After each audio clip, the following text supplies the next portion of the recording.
Hello everyone, welcome to my YouTube channel AH helpline. कैसे हैं आप लोग? ये वीडियो आप सभी स्टूडेंट के लिए बहुत इंपॉर्टेंट है एंड लास्ट कुछ दिनों से थाउजेंड ऑफ स्टूडेंट इस चीज़ का डिमांड कर रहे थे कि इस टॉपिक के ऊपर आवाज़ उठाना चाहिए एक बार फिर से। नॉर्मली आप लोग को इस तरह का वीडियो डिफरेंट चैनल पे देखने को नहीं मिलता, लेकिन अगर मैं भी इस टॉपिक के ऊपर चुप्पी साध लूंगा तो फिर स्टूडेंट किस प्लेटफॉर्म पे आवाज़ उठाएंगे और कैसे उनका बात नॉर्मली सभी ऑफिशियल तक पहुंच पाएगा। देखो, मैं बात कर रहा हूं एक्सटेंशन को लेकर और इसके ऊपर मैंने इससे पहले भी वीडियो आप लोग को बना के सभी स्टूडेंट को इन्फॉर्म किया था कि किस तरीके से आप लोग रिक्वेस्ट कर सकते हो एसआरडी डिवीजन को और एक्सटेंशन के लिए रिक्वेस्ट किया जा सकता है सभी स्टूडेंट के द्वारा। लेकिन अभी क्योंकि आप लोग को पता है कि एग्जाम फॉर्म भी रिलीज कर दिया गया है एंड जो भी स्टूडेंट का रजिस्ट्रेशन दिसंबर 2021 सेशन तक खत्म हो रहा था उनका एग्जाम फॉर्म फिलअप नहीं हो रहा है क्योंकि वहां पे enrolment number not found show कर रहा है। नाउ देखो, अभी लास्ट टाइम पे अब हम लोग को एक कोशिश और करना है कि किसी भी तरीका से इग्नू वो सभी स्टूडेंट को एक्सटेंशन दे 6 मंथ का, यानी कि जून 2022 का जो एग्जाम अभी कंडक्ट करवाया जा रहा है, जिसका exam form fill up already start कर दिया गया, उसमें उनको एग्जाम में अपेयर होने का मौका दिया जाए। और देखो, ये कोई out of the box demand नहीं है जो स्टूडेंट कर रहे हैं इग्नू से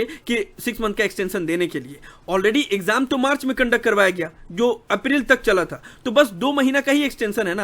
अप्रैल तक तो एग्जाम दिया ही था, बस एक अटेम्प्ट और देने का डिमांड कर रहे हैं। और ये जेन्युइन डिमांड इसलिए है क्योंकि जून 2020 में जब पहली बार कोविड-19 का पेंडेमिक आया था, उस टाइम पे भी सेम सिचुएशन को लेकर एक्सटेंशन दिया गया था। उसके बाद से जब सेकेंड वेव आया था तब भी सेम इसी सिचुएशन को देखकर एक्सटेंशन दिया गया था। तो फिर थर्ड वेव जब आया तो फिर उस सिचुएशन को देखते हुए फिर और एक एक्सटेंशन देने में क्या प्रॉब्लम है इग्नू को, ये क्यों नहीं दे रहा है, ये समझ में नहीं आ रहा है। ऑलरेडी डिमांड किया गया है, थाउजेंड ऑफ स्टूडेंट ने मेल किया हुआ है, लेकिन सबको यही बोला जा रहा है कि आप क्रेडिट ट्रांसफर की फैसिलिटी अपना सकते हैं। देखो, क्रेडिट ट्रांसफर की फैसिलिटी जो है वो जितना ईजी देखने में लगता है वो उतना ईजी है नहीं। अल्टीमेटली में ये समझ लो कि इग्नू का रेवेन्यू इंक्रीज होगा लेकिन स्टूडेंट को उतना ज्यादा फायदा होगा नहीं। एक तो पहली बात कि क्रेडिट ट्रांसफर के बारे में सबको पता नहीं है, स्टडी सेंटर को भी नहीं पता है, हेडक्वार्टर से ये मैनेज होता है, उसमें पैसे बहुत ज्यादा लगते हैं। क्योंकि क्रेडिट ट्रांसफर की फैसिलिटी अगर आप लोग अपनाते हो तो एक तो पहले फ्रेश एडमिशन लेना पड़ेगा, प्लस पर पेपर आपको 250 रुपीज चार्ज देना पड़ेगा, प्लस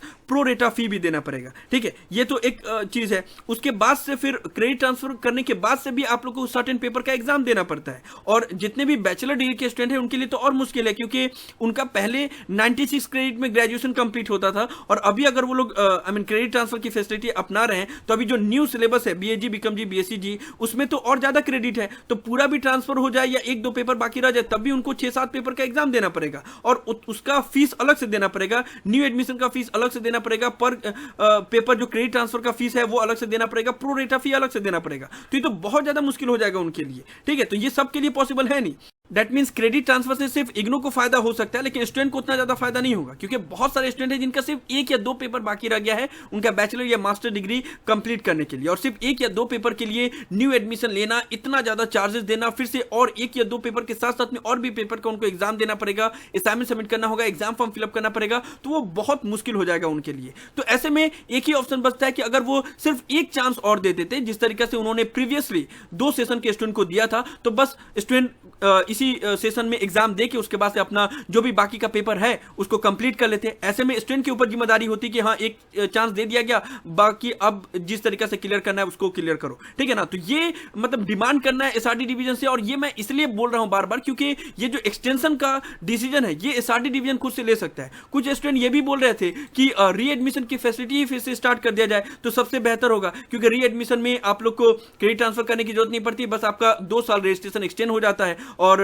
मास्टर डिग्री का 1 साल एक्सटेंड हो जाता है। तो ऐसे में वो लोग अपना बाकी जो भी पेपर है उसको क्लियर कर लेते हैं। लेकिन इतना याद रखिएगा कि जो री एडमिशन की फैसिलिटी थी उसको बंद किया गया था 2020 में, और री एडमिशन की फैसिलिटी को बंद करने का डिसीजन एकेडमिक काउंसिल के मीटिंग में लिया गया था और एकेडमिक काउंसिल का मीटिंग ऑलरेडी हो चुका है। और एकेडमिक काउंसिल में क्या होता है कि बहुत सारे मेंबर होते हैं, उन सब का सहमति से ये सारा चीज डिसीजन लिया जाता है। तो ये अभी तो एकेडमिक काउंसिल का मीटिंग हो नहीं रहा है, तो फिर से री एडमिशन की फैसिलिटी अगर उनको स्टार्ट करना है तो एकेडमिक काउंसिल की मीटिंग में ही स्टार्ट करना होगा, तो वो अभी पॉसिबल है नहीं। अभी सिर्फ यही पॉसिबल है कि एसआरडी डिवीजन इसके ऊपर अगर फैसला ले लेती है, यानी कि एसआरडी डिवीजन की जो डायरेक्टर हैं एचके बोस, अगर वो डिसीजन ले लेते हैं और बाकी जो मेंबर है एसआरडी डिवीजन के, तो फिर ये एक्सटेंशन दिया जा सकता है एंड स्टूडेंट को मौका मिल जाएगा, उनका 6 साल 8 साल बर्बाद होने से बच सकता है। तो मैं रिक्वेस्ट यही कर रहा हूं, इससे पहले भी मैंने बोला था, अभी थोड़ा सा और ज्यादा एग्रेसिव वे में जो भी स्टूडेंट को इस चीज का जरूरत नहीं भी है उनको भी मैं रिक्वेस्ट करूंगा कि आप लोग भी मेल करो, ताकि आपके मेल से या इतने सारे स्टूडेंट डिमांड करेंगे तो शायद इग्नू कर सकता है, अगर और करना होगा तो और नेक्स्ट 1 वीक के अंदर ही करना होगा, क्योंकि फिर तो एग्जाम फॉर्म फिलअप करने का लास्ट डेट भी खत्म हो जाएगा और फिर इसका कुछ फायदा होगा नहीं। क्योंकि अगर डेट एक्सटेंड होता है, सॉरी एक्सटेंशन, रजिस्ट्रेशन एक्सटेंशन अगर दिया जाता है इग्नू की तरफ से, तो फिर पोर्टल में भी उस डेटा को अपलोड करना होगा, तभी वो सभी स्टूडेंट एग्जाम फॉर्म फिलअप कर पाएंगे। तो मैं जस्ट रिक्वेस्ट करना चाहूंगा आप सभी स्टूडेंट से कि जो मैंने ये मेल का फॉर्मेट दिया हुआ है ऑलरेडी टेलीग्राम चैनल पे अपलोड किया हुआ है, इससे पहले वाले वीडियो में भी मैंने बताया हुआ था, आप लोग वीडियो को पॉज करके भी ये मेल का फॉर्मेट देख सकते हो। और इस तरीके से बस आपको डिमांड करना है इग्नू से कि एक्सटेंशन दिया जाए, ठीक है। नॉर्मली ये पूरे मेल का मकसद यही है, मैंने अपने एंड पे लिखा हुआ है, आप लोग चाहें तो अपने एंड पे लिख सकते हैं।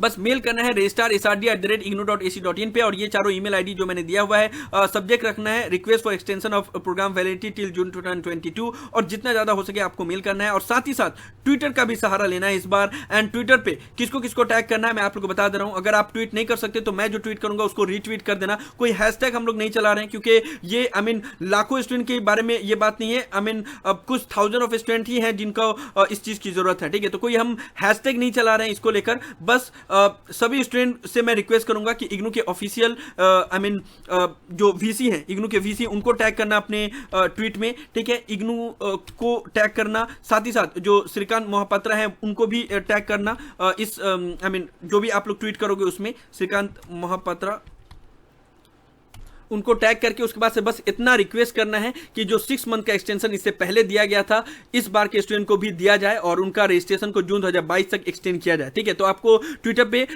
ट्वीट करना है, यहाँ पे अपनी बातें लिखना है कि क्यों आपको जरूरी है ये 6 मंथ का एक्सटेंशन, और बस उसमें इग्नू के वीसी ऑफिशियल इग्नू और श्रीकांत मोहपात्रा ये जो है इनको टैग करना है। बाकी अदर रीजनल सेंटर भी अब ट्विटर पे काफी एक्टिव हैं, तो अगर उनको भी आप लोग टैग करोगे तो कोई बात नहीं होगा। और अगर आप नहीं कर सकते तो मैं जो भी ट्वीट करूंगा उसको रीट्वीट कर देना, तब भी वो काउंट होगा, तभी उन तक ये बात पहुंचेगी। तो थोड़ा सा अभी एग्रेसिव वे में हम लोग कोशिश करके देख लेते हैं। मेल भी सभी स्टूडेंट करेंगे, ये जो मेल का फॉर्मेट मैंने बताया हुआ है ये सभी मेल आईडी मैं टेलीग्राम चैनल पे अपलोड कर दूंगा, वहां से कॉपी कर लेना या यहां से आप लोग नोट डाउन कर लेना। और साथ ही साथ ट्विटर पे इन सभी ऑफिशियल को टैग करके ट्वीट करना, ताकि ज्यादा से ज्यादा रिस्पॉन्स जाए और वो लोग ये डिसीजन ले पाए। क्योंकि देखो आपका एक कोशिश से बहुत सारे स्टूडेंट है, और मैं जनरली उन सबसे बात करता हूं तो मुझे समझ में आता है कि उनका जिंदगी अभी किस तरीके से किस चौराहे पे आके खड़ा हो गया है कि उनको समझ में नहीं आ रहा कि क्या करें अब हम आगे, और अगर एक्सटेंशन नहीं दिया गया तो उनके लिए कितना मुश्किल हो सकता है। बहुत सारे स्टूडेंट का 8 साल कंप्लीट हो गया है, एक पेपर की वजह से उनका ग्रेजुएशन रुका हुआ है, बहुत सारे स्टूडेंट का मास्टर डिग्री भी एक पेपर की वजह से रुका हुआ है। बस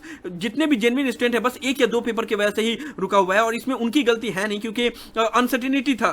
कुछ स्टूडेंट ये भी बोल सकते हैं कि हाँ स्टूडेंट क्यों नहीं क्लियर कर पा रहे हैं, लेकिन आप लोग अगर बहुत सारे स्टूडेंट का सिचुएशन समझोगे तब आपको समझ में आएगा। और जनरली ये क्योंकि किया गया इससे पास्ट में सेम वही रीजन से, तो इसी रीजन से फिर से किया जा सकता है, इसलिए डिमांड किया जा रहा है। तो आप लोग से मैं बस रिक्वेस्ट करूंगा कि आप इस ईमेल आईडी पे जरूर मेल करना, बाकी अदर स्टूडेंट को भी बोलना मेल करने के लिए, एंड ट्वीट जरूर कर देना इस चीज को लेकर कि इग्नू 6 मंथ का एक्सटेंशन दे, जून 2022 का एग्जाम में अपेयर होने का मौका दे वो सभी स्टूडेंट को जिनका रजिस्ट्रेशन दिसंबर 2021 तक खत्म हो गया है, ठीक है ना। तो यही सब था इस वीडियो में। मैं आप लोग को जो रजिस्ट्रेशन एक्सटेंड करने को लेकर स्टूडेंट डिमांड कर रहे थे उसको लेकर मैं सारा चीज बता रहा था कि किस तरीके से आपको करना है और किस तरीके से अपनी बातें इग्नू के ऑफिशियल्स तक पहुंचाना है, ताकि वो लोग रजिस्ट्रेशन को एक्सटेंशन करने का डिसीजन ले पाए। यही सब था इस वीडियो में। Thank you so much for watching this video. Have a nice day. Thank you so much.